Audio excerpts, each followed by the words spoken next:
Well, hello, my friends. Welcome back to my YouTube channel. This is my very first video actually doing a astrological forecast, whatever you want to call it. But we're going to talk about the new moon in Taurus today. The new moon is exact on May 16th, 1:01 p.m. Pacific time this Saturday. And so you can see I am really calling in a whole Taurus environment. I've got my very, very soft and cozy UGG blanket. I am in bed. I have a beautiful cup of tea in a beautiful, beautiful ceramic cup. I mean, look at the shape of this thing and that design. Very, very Taurus. I have my spray. I mean, we have got everything. This is a love spray. I actually didn't even consider this.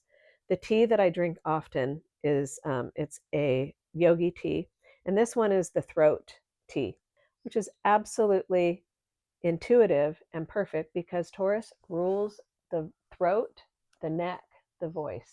I wanted to start this new moon reading by going back a little bit. So on the 1st of May, we had the month opened with a full moon in Scorpio. Scorpio is the opposite sign of Taurus, hence a full moon. And this full moon in Scorpio, and let me just say, when the moon is in Taurus, it is an exalted placement, meaning it is in its highest expression in this sign.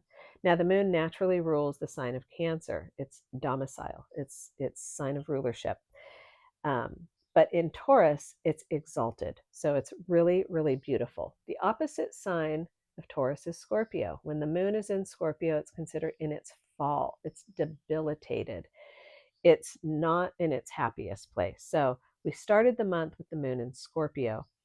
So Scorpio would bring up this full moon in Scorpio was really highlighting a culmination, if you will, of what are you hiding? What is in your subconscious? What are you still keeping a secret from yourself? So this was 2 weeks ago. It's deeper than that, but I'm just going to stop there. Now we're at the midpoint of the month. So this month is pretty, I'm going to use the word auspicious, as far as opening the month with a full moon in Scorpio. We're exactly at the midpoint at the 16th with a new moon in Taurus. What are we planting seeds for? What are we resetting? And then in 2 weeks from today, the new moon, we close the month on the last day, the 31st of May, with a full moon, another full moon, rare, in the sign of Sagittarius. So let's break it down. Taurus is a Venus-ruled sign, so this moon is answering to Venus. Venus is leading the way for this new moon. Venus is the sign that really, one of the most important planets, I'm sorry, not sign, planets, that is showing us how we relate to one another. Venus is also very much about women and the feminine. Venus also is very much about our sensual, physical expression and what we, how we are embodied. Okay. And Venus, in her highest expression, is about the value of what is beautiful, the value of actual physical material things, but also how do we value other? And in her highest expression, how do we value our own self? Now let's talk about Taurus. Taurus is the second sign of the zodiac. Taurus is an earth sign, feminine. Earth and water signs are feminine, receptive, inward. Taurus is very much rooted in the material realm. Taurus wants to bring to reality a sense of stability. Taurus is a fixed modality. It's a fixed sign, meaning they're going to bring in the discipline it takes to create something of structure, something that's stable, something that will last the test of time. The moon in Taurus is, practical. Taurus likes to move slowly. It's methodical. It wants to take its time. It brings in an awareness of patience and being more present with the beauty through our senses, through our humanity. And it's a beautiful time to indulge in all of the sensual gifts that we have. And again, in partnership, if you are in a partnership, very much enjoying the connection with your lover, with your loved one. This can also be just your connection with your friends, the beauty of connection, relationship. Okay. So this is themes of a new moon in Taurus. Okay. However, we also at the exact same time have Chiron in Aries exactly conjunct. That means they're the exact same degree and within one arc minute of each other. So Chiron and Mars in Aries are conjunct at the exact same time as this new moon. So that's bringing in a whole other vibe. Okay. It's a different vibe altogether. Let's start with Mars. Mars is an inner planet. It's in Aries. It's a sign of rulership. It rules that sign, so it's well placed.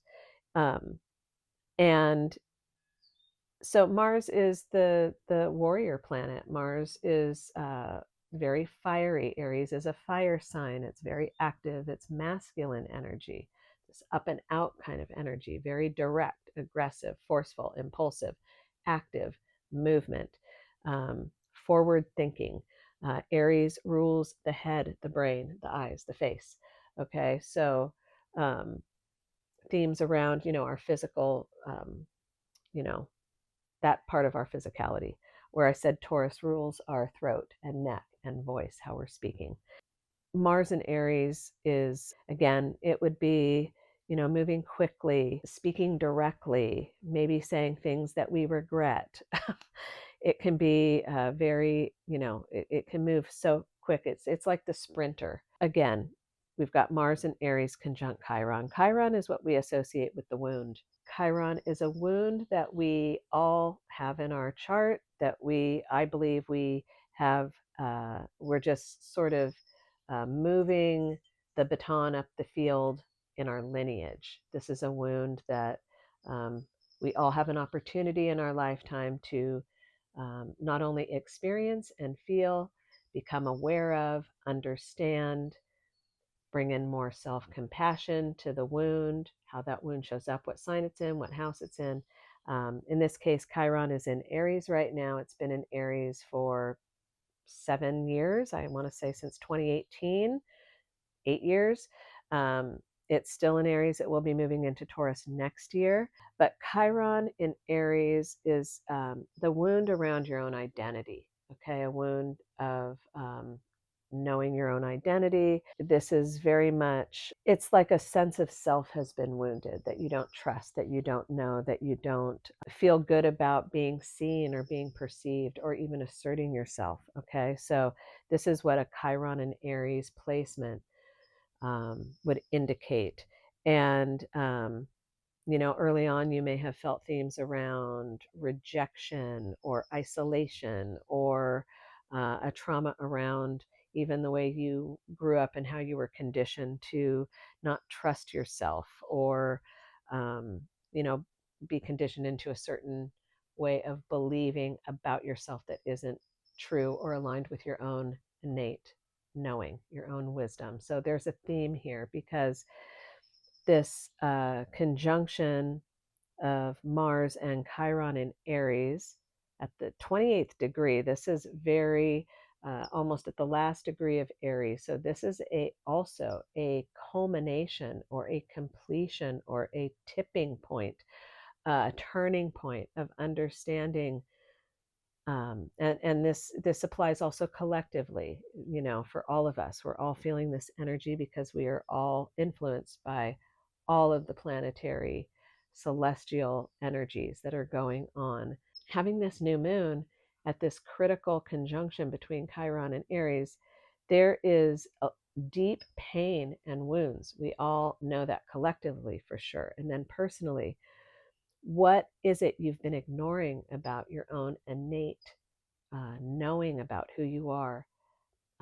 Again, this Taurus new moon in its highest expression, it's Venus, Venus is ruling this moon. Venus is leading, guiding us into, have you devalued yourself? Have you um, not have you been living through themes where you feel that you are not secure in your own knowing of who you are, that you have not fully accepted your own value, that you have an innate distrust of your own self because of what others have told you, whether this stems from your origin of your own family conditioning and what has been just inherited and handed down through the lineage. Venus wants us, like I said, in her highest expression, this Taurus new moon,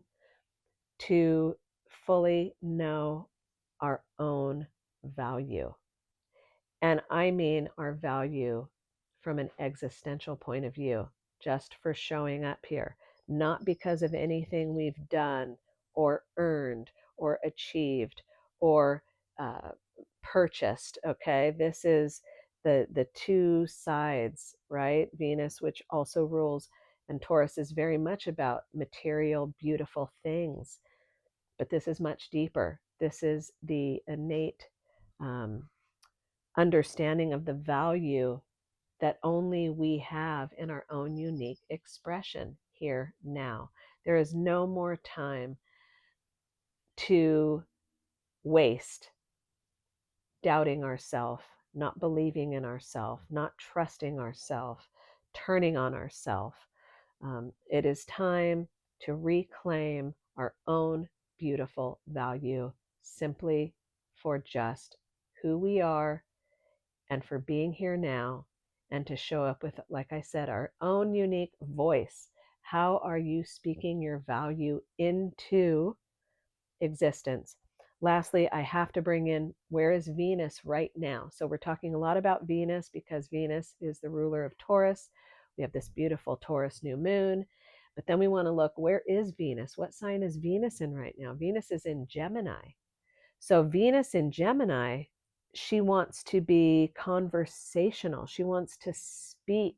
She wants to speak beautifully. She wants to speak for, like, really truly express her, how she delights in her own knowing, in her own curiosities, in her own gathering of information and integrating that into the highest wisdom. This is Venus in Gemini. Um, Venus in Gemini wants to banter, wants to laugh, wants to be witty, wants to be, again, spontaneous, wants to, discover the joy of conversational pleasure with partnership and with friends and with other women.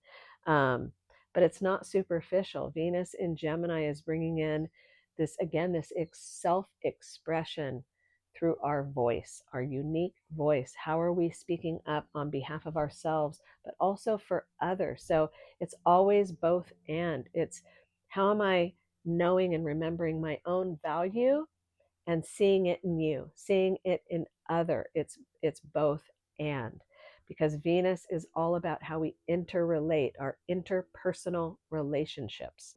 That's pretty much what's happening for this new moon. And lastly, I'm going to say, again, I just want to reiterate, if I haven't already said it, new moons are very much about, obviously, planting seeds. It's new energy. It's a reset. It's a restart. It's the moon at her black moon is at her darkest as she starts to pop out and start her new cycle, right? There's work to be done. So this isn't just, beautiful, easy, flowy, easy breezy Taurus new moon. There are other energies very much influencing the work that we're doing on ourselves, okay? And it always comes back to ourselves so that we can be stronger and more aligned with our own knowing for others, because that's what we need more than ever, is to remember this so that we can help each other, so that we can be there together. We're in this together. This is the long game. So again, these videos are to help in the moment. You know, the moon moves very, very quickly. It's energy that shifts very quickly. It's the low hanging fruit. You know, what can I learn about myself? The moon's innate wisdom. The moon is our mother. The moon is our protector. The moon is how we are feeling fed and secure and um, stable from the inside out. You know, receive her wisdom, her guidance, her light, her dark, all of it. Working with the moon is a beautiful way to start understanding, you know, your own energy and how you are influenced by the moon's energy because she's so close to us. All right, I'm going to end by giving each sign. And when I say sign, I'm talking about your rising sign. I am going to give you a question to sit with for this new moon and how this pertains to you. Because our rising sign is our first house. There's 12 houses in our chart. Each house holds the topics and themes of an area of our life. So I'm going to end this with a question for each sign. So for Aries, this new moon is falling in your second house, okay? And the question I have for you, Aries risings, is do my values align with knowing my own value? For Taurus, this new moon is falling in your first house of self. So for Taurus, here's your question. Do my values align with my inner authority? Gemini, this new moon is falling in your 12th house. Do my values align with my soul's expression? Cancer, this new moon is falling in your 11th house. Do my values align with my friends and community? Leo, this new moon is falling in your 10th house. Do my values align with my professional reputation? Okay, Virgo, this new moon is in your 9th house. Do my values align with my innate wisdom? Libra, this new moon is in your 8th house. Do my values align with how I'm being called to transform? Okay, Scorpio, this new moon is falling in your 7th house. Do my values align within intimate relationships? Sagittarius, this new moon is falling in your 6th house. Do my values align with my daily work and routines? Capricorn, this new moon is falling in your 5th house. Do my values align with my creativity and joy? Aquarius, this new moon is in your 4th house. Do my values align where I feel most at home and secure? And finally, last but never least, Pisces, this new moon falls in your 3rd house. Do my values align with how I express myself? So that, my friends, my loves, I'm going to leave you with that today. I hope that this brought some insight, some comfort. Stay safe out there. Have a beautiful, beautiful new moon in Taurus. Don't be afraid to dive deep within yourself and look at all the parts um, as they are very much informing where we're headed. And on that note, bye for now.